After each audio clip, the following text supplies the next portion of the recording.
Welcome to Fostering Blooms, the podcast where we dig deep into gardening and all the ways it can enrich your home and life.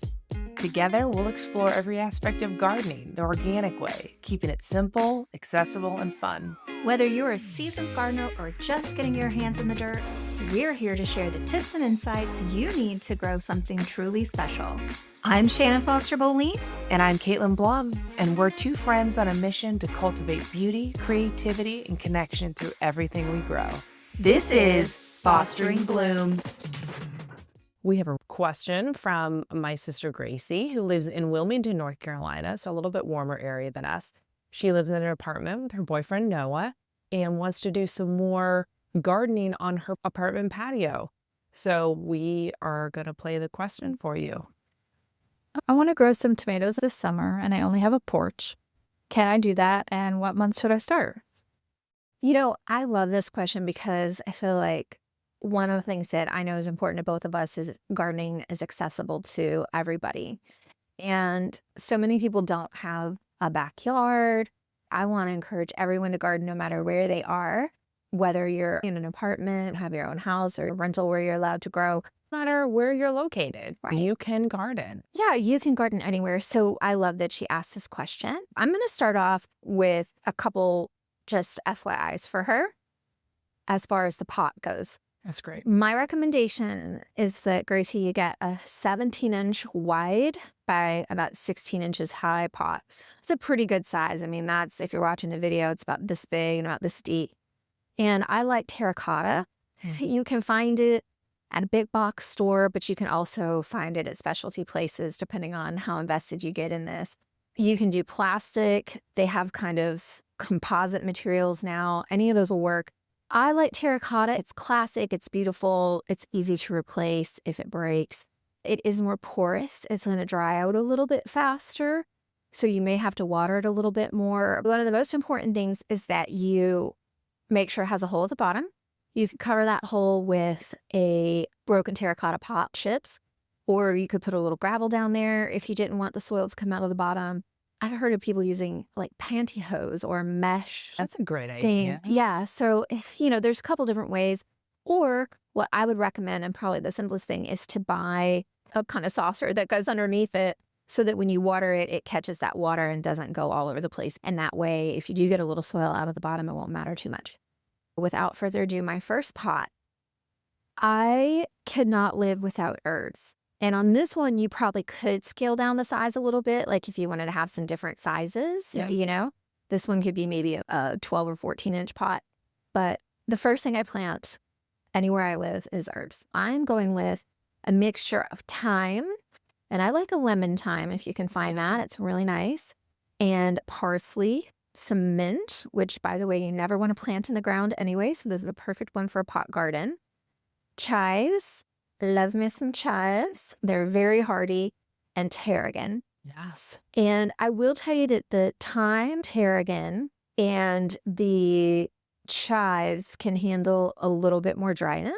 The parsley and the mint will be better a little bit wet. All of these are really hardy. In fact, your thyme, chives, and parsley will make it through the winter. Even without covering them, mine survive year after year.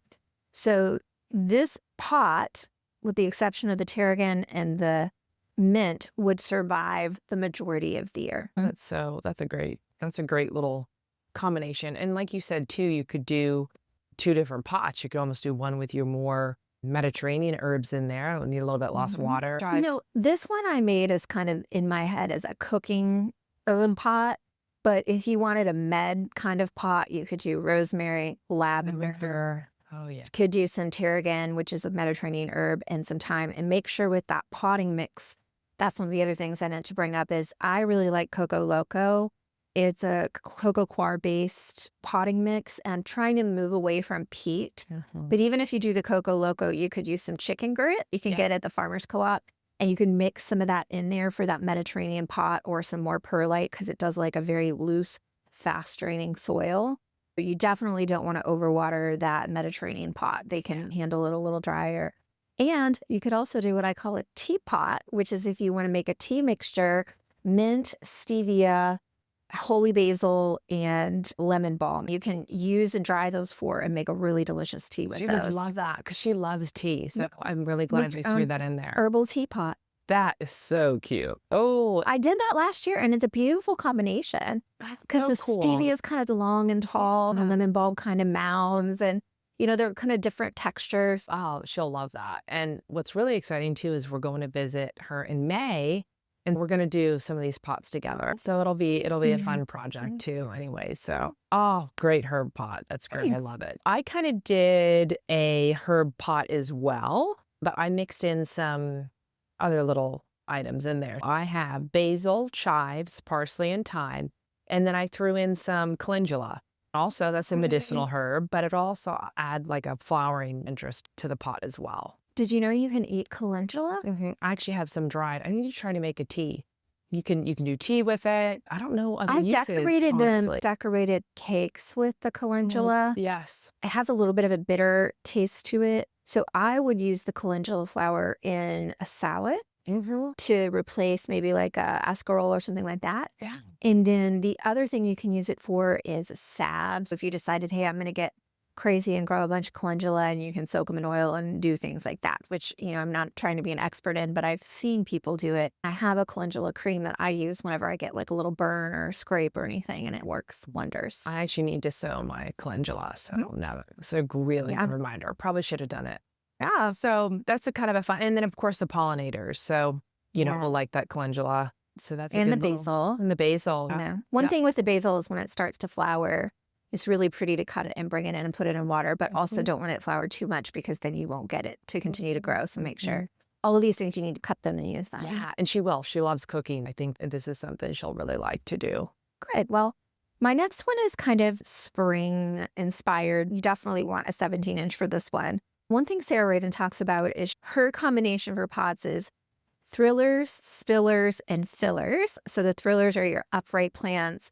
The fillers are kind of the little moundies, and the spillers are the ones, obviously, that drape. So I've got a kale, which, by the way, if you don't like kale, Gracie, you could substitute that with chard. She loves kale. Okay, great. So that lactinato kale would be a nice thriller kind of shape.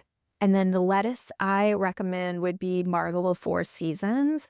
You would have to grow this from seed, which you could seed directly into your pot, by the way. That's great. But if you don't want to do that, I would get not a romaine type lettuce, but maybe more like a butter type lettuce. Yeah. But the Marvelous Four Seasons, the reason I like it is because it really can handle almost all four seasons.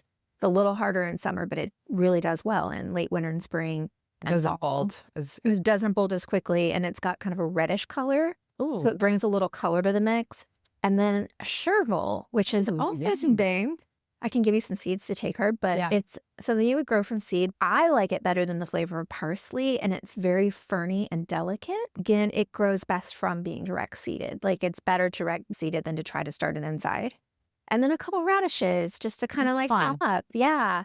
Now, if you wanted to not do the kale and you wanted to put a little trellis in your pot, you could do like a little bamboo trellis. You could do a snap pea in there. That's so You would have to cut it a lot because you don't want it to get too terribly tall, but you could put a couple little snap peas in. I'm growing Nairobi this year, which I'm excited about, but you could do any snap pea that you want, and that would be kind of fun substitute to get the height. How cool would that be? You walk out on her patio, see little snap peas. Oh, and they can. You can do anything you do in the ground. You can do in a pot. You just have to have a pot big enough so you got good root growth and everything. And the Coco Loco potting soil will work. It'll be a really good potting mix for this. Absolutely. And you do want a good big size pot. If you started this even as early as beginning of March, we're past that, but you could do that next year. Then as some of these things begin to fade, if you wanted to, you could transition the same pot into a summer pot. And I think you have a summer pot recommendation. Yes, I do. So she wants some veggies.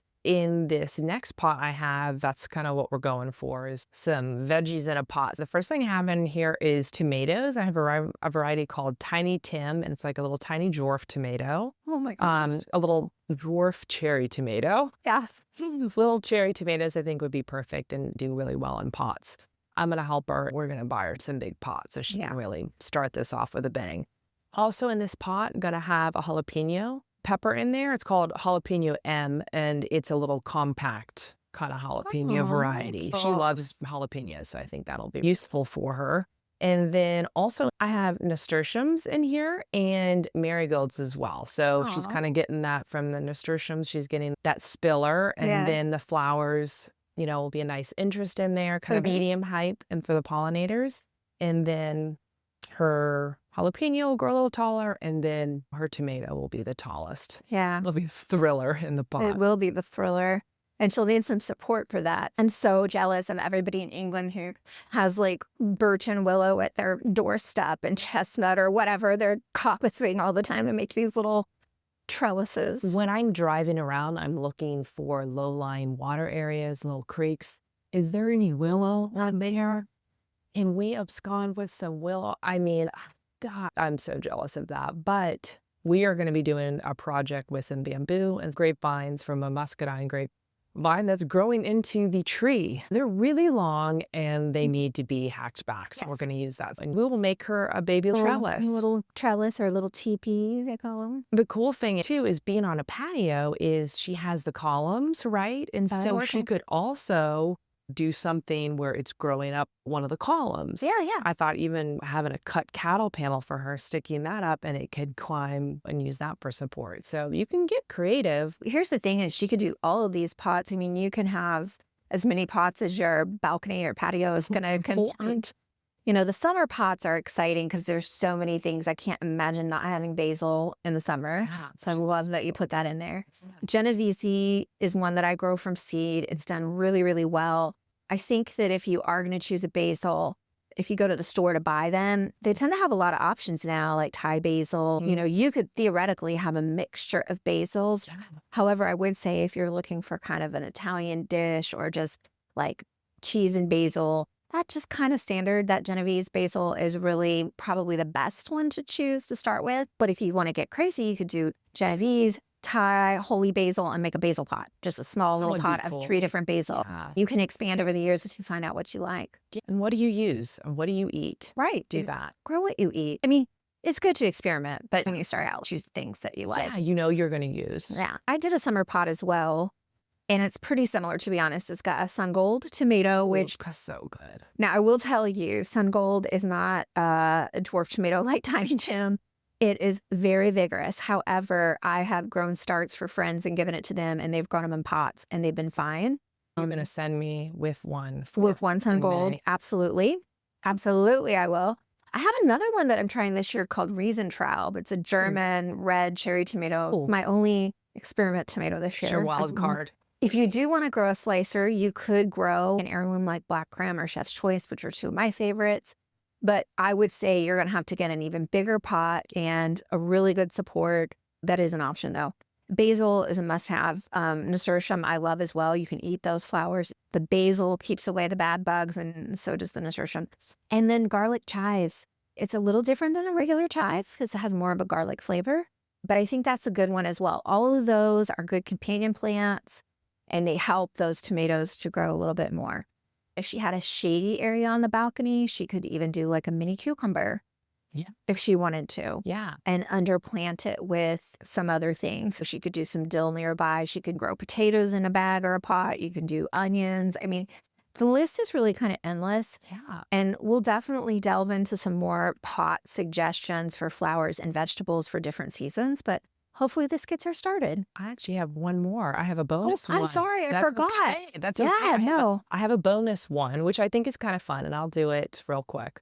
She does love tropical plants, and she lives in a great area. I mean, Wilmington, it does get cold there in the winter, so she could bring this in, but the tropicals thrive there. So in this third pot, I have a dwarf banana plant, an elephant ear, and not a huge one. Black magic is one that's a little bit smaller. And then pineapple sage and lemongrass. Yeah. He could Yeah. also use those for teas when she's out there gardening. The lemongrass can help keep away the mosquitoes on her patio, and it smells great. And the pineapple sage is fun too. I love that. A little bonus one. I love that. Good Yeah. for you, bonus it. So All right. Well, Gracie, I hope you have a lot of fun. And my last tip would be, you need to water when you stick your finger in the pot and you go up to your first knuckle and it's dry. that's right. So that's the big tip there. Don't forget to water her. That's right. Okay. She won't. All right. Well, let's go get dirty. Let's go grow, baby. Love what you hear? Follow along and leave us a review to keep us inspired. If you've enjoyed listening, you can also watch us on our YouTube channel at Fostering Blooms. Let's go grow, baby.